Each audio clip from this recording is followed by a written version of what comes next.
Hey, it's another freaking whacked out, insane day in the clown posse parade, and I'm coming at you on Tuesday, August 16th at 3:45 my time, and yet another just amazing day of revelation. So, in today's New York Times, on the front page, there's this article, and this is above all things Trump, which is amazing because all we're hearing about right now, 24/7, is everything that's involved with the FBI raid on Mar-a-Lago. But the headline in the New York Times is that the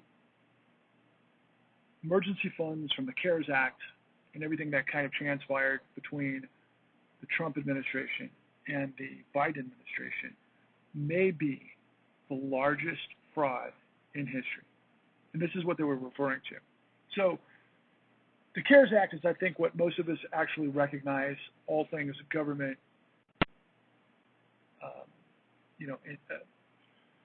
assistance, if you will, during COVID.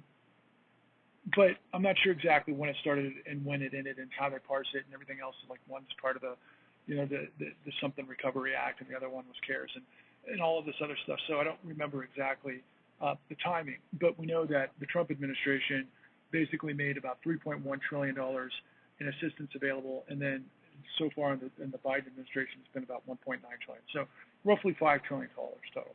And so the point of this article was to point out that there was amazing grift. There was grift across the board. There's grift with PPP loans. There's grift with people in the personal protection, check protection, in all varieties of ways that, little players all the way up, probably pulling off, I don't know, $1,000 crimes all the way up to organized crime that were literally pulling and skimming off billions of dollars. Now, for example, I had heard, and I had mentioned this in one of my truth bombs earlier, that I actually got wind of somebody I know who makes over $400,000 a year who was skimming from PPP loans. Ridiculous. I've heard stories of law firms that actually go after and create evictions based on illegal documentation fraud that were skimming millions from PPP loans. And there were also, as I've seen reported before, literally almost the day that this stimulus, this emergency sort of funding was made available, that international crime syndicates got involved and literally were pulling off billion-dollar jobs, heists of these loans from the very beginning. And it's amazing. The more you learn about this stuff, the more you're like, oh my God. For me personally, it's like, how could have anybody ever, one, thought that fast, and B, how were they able to pull this off with absolutely, no, red flags until what, a couple of years later, right? And, for me, I'm like, God, why didn't I think about that, right? Well, because I'm not that kind of guy. It's not my style. I don't look to steal from government programs, nor do I want to steal from anybody. I want to be an entrepreneur in the battlefield of life, overcoming whatever it is with the stuff that I do that has value. That's who I am. Who are you? There's probably gazillions of you out there that know what I'm talking about from firsthand experience. But the point of this is that no matter how big it is that these guys are revealing, even the amount of money, I think at maximum there could have been probably a couple of trillion that was skimmed off of this. And that's huge. But in comparison to what I've been dropping on you nonstop, it's a drop in the bucket. And the corollary is, okay, well, here's the New York Times telling you it's possibly, and I love that vagary, it's possibly the largest fraud in history. Now, let's hit the rewind button on everything that I've been telling you, really, for the past 7 months. And if you've watched the con the past couple of years, and this goes back even way before that for me, for those of you who have followed me for that long. But we're growing our numbers, and hopefully we can grow the numbers monumentally because of the information that I have, that I've got to overcome the madness of noise to make everybody in this country aware of. So starting in 2009, we unlocked what was known as Federal Reserve 13.3 behind closed doors that was used illegally to pump $29 trillion into the financial system. Roughly 2014, we started with quantitative easing that led to about another $16 trillion that completely distorted the market by becoming supply and demand for the housing market, among other things, in zombie companies. There was another 14 trillion, so add it up, 30 and 14, so that's 44 trillion there. And then we know that in 2019, there was another 20 trillion that had to be unleashed by the Federal Reserve, and Steve Mnuchin was the Treasury Secretary at that time, to backstop what were derivatives, running derivatives, that nobody still has put a finger on. In fact, there's only one source in media that's ever even covered this. That's the only reason I know about it. And you add it all up. I mean, so what are we talking about? That's almost, 55 trillion, right? So it's unprecedented what it is that is happening here, okay? But here's the most insane thing, based on the work that I'm involved with and what I do every day. I know how far back this goes. I mean, I'm telling you, what we're in the midst of, and everything that happened 2009 on, which is 13 years, most of this was actually, phase one was probably late 80s, early 90s. I could go into more detail about that, and I will. I'm in the process of actually putting together another documentary that focuses on all of that, and it's insane what happened at that time period, but it's just grown out of control ever since. Now, yesterday I just happened to be tuning in because from time to time I watch Andrea Mitchell reports, and the reason I watch Andrea Mitchell reports is she's kind of an elderly, journalist. She's been on NBC for decades.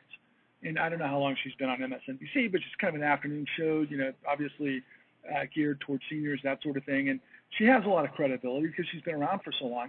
But here's the fucking crazy thing, right? So yesterday, she's talking about all things Trump and FBI raid in Mar-a-Lago and top security clearance and everything else. And she's like literally grinning ear to ear. And she's talking to these experts about everything that they're learning in the moment, which is almost this gleeful sort of, look, America, we're the ones with credibility, and here the Cheeto in chief, right, it was a complete fraud, like we've been telling you. But they're focusing on a tiny bit of what Trump's been involved with, first and foremost. And second of all, but this is the most beguiling of the whole thing, right? So Andrea Mitchell's husband is Alan Greenspan. Mr. Greenspan was the chairman of the Federal Reserve. Now, he was warned in circa, let's call it 2002 to 2004, by all of the insiders from the Federal Reserve that made its way up in all of the appropriate procedures to all the right people to a gentleman by the name of Ned Gramlich, who was the actual chair of the Philadelphia Federal Reserve, who presented the information to Alan Greenspan. What was undergirding massive, massive predatory loans that he was mandated by Congress, he being Alan Greenspan, mandated by Congress to rein in and regulate through Homeowner Equity Protection Act. He told Ned Gramlich, not interested. Don't bring this to me. He basically turned his back to it.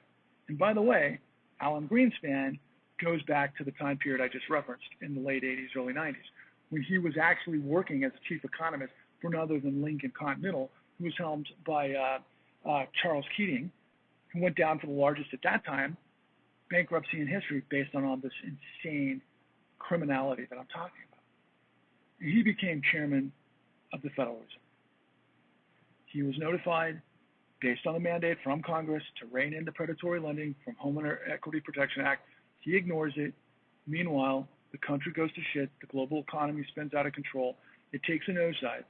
And lo and behold, and by this time, Alan Greenspan had conveniently retired, handed it off to then Ben Bernanke, and now the rest is what I've been telling you this whole time. But that's when $29 trillion got unleashed into the financial system that backstopped this criminal fucking enterprise, of which the terms of that particular lending apparatus and scenario was illegal. And never, through statutory regulations that created, the Federal Reserve to begin with, and also the whole purpose, the Federal Reserve Act 13.3, was not to guarantee trades from shadow banks. These banks like, Goldman Sachs and Merrill Lynch and Morgan Stanley and everybody else, that Lehman, they're shadow banks. They're investment banks. They weren't FDIC insured. Meanwhile, they didn't have any collateral. And so when we started doing the bailouts, it went against just the very basics of how it's supposed to work, particularly as I laid out on you guys last time, bankruptcy. So I would love nothing more than to see the look on Andrea Mitchell's face when I unload on the world that her husband did open up the doorway to the largest criminal grift in the history of the world that has never ended. So whatever you think about Donald Trump, okay, as far as I'm concerned, Donald Trump is so guilty of everything that they've got him on and so much more. I know so much more that he's done in the control fraud arena, in appraising real estate and tax avoidance and money laundering and all of those things. But that's not what he's being investigated for with the the January 6th hearings. That's focused on the January 6th, coup d'etat. Okay, and then of course FBI, because the DOJ finally does what we all expect it to do, what it's designed to do, to go after Trump. Meanwhile, DOJ literally under Obama did nothing but protect Wall Street. And it was this simple. They literally, it's like a backdoor meeting at the country club, right? A bunch of guys that have done business forever. They get behind the scenes. They're like, hey, Bob, shit's going to go sideways. Yeah, Phil, we're kind of in the doghouse too. What do you guys think we can do to resolve this? Well, I got a good idea. Why don't we just pull out the fucking bazooka of the Federal Reserve and pay ourselves trillions of dollars to make ourselves whole, and then we'll just let the entire country fucking collapse. And we'll use the courts to do it. It's that simple. I can give you all the details. Everything's back. The New York Times will come after me. When you've got the truth, you're bulletproof. I've already been able to pass all the muster with all of the law firms that had to see everything that we put down in the con to be able to get us to the next level, to be able to go public with this. But what we always underestimated, what I underestimated, was the power of this system to cover everything up, because they control everything. Okay? I'm trying to get millions upon millions of people to Washington, D.C. We'll do this by the book. We'll get the permits. We'll march. I want to protest in front of the Federal Reserve above all else, and then I want to get back to the National Mall to be able to present this to the American people and overwhelm the factory of distortion and deception and hide and go seek. Look, Alex Jones made $50 million to $70 million a year laying down fucking bullshit. This is what our country's buying.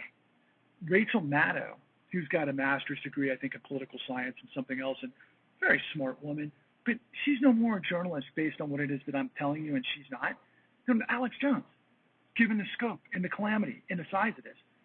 Again, just a couple of numbers you got to remember. There was 16 million filed foreclosures. That's at least 50 million people directly impacted by what it is that I'm telling you. That doesn't mention everything that happened around the world, and not to mention all the pensioners who lost their retirements because they worked their whole lives for peace and quiet and to live with their grandchildren and live happily ever after. They had their pension stolen because of the same fucking thing. And what did we do? Did we put all the bad guys in jail? No. We gave them, to this date, $50 trillion. And what are you doing? Join us. Check out everything I'm telling you. Go to www.thecon.tv. Check me out, all my truth bombs. Check me out on YouTube, Patrick Lovell Truth Bombs, The Con, and join us on November 1st. I don't know what else to say. We've got the truth everybody's looking for.